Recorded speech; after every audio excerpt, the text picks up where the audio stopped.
Informasi mancanegara pertama, Saudara, Indonesia ditargetkan membawa pulang 16 triliun rupiah pada perdagangan karbon di gelaran COP30 Brazil. Setidaknya ada 90 juta ton karbon dioksida ekuivalen dari berbagai proyek penurunan emisi yang ditawarkan Indonesia.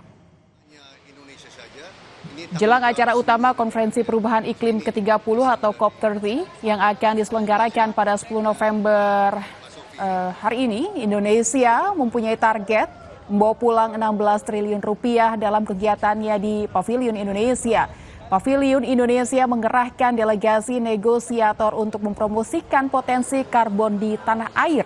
Ditargetkan akan ada transaksi hingga 90 juta ton CO2 dari semua sektor.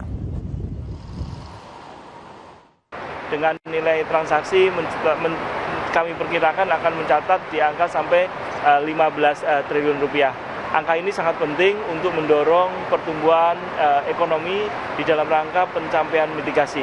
Kemudian dari sisi negosiasi ada 7 agenda penting yang merupakan harapan kita semua. Jadi semua kepala negara pada sesi Leader Summit kemarin sangat menginginkan untuk disudahi negosiasi yang berkepanjangan mulai tahun 2015 sampai hari ini untuk membangun kebijakan secara menyeluruh tentu tidak mudah. Saudara, Indonesia menandatangani nota kerjasama dengan pemerintah Inggris terkait mitigasi perubahan iklim. Kerjasama ini memperkuat komitmen Indonesia dalam kelestarian lingkungan di kancah global.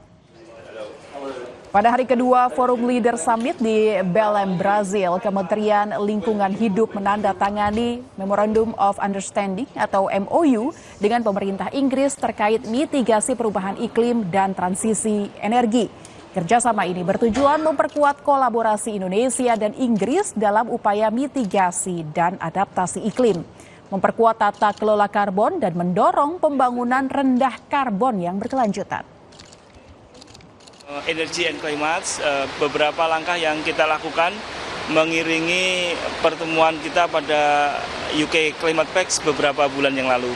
Jadi beberapa MOU kita desain bersama dari Minister Climate, Menteri yang menangani iklim dan Menteri yang menangani lingkungan. Jadi dua hal ini sedang kita lakukan. Kemarin kita juga melakukan kerjasama penanganan kejahatan lingkungan, environmental crimes dengan The Royal Foundation. Jadi langkah-langkah itu kita susun sebagai bagian langkah dari kegiatan kita di COP30 di Belém, Brasil ini.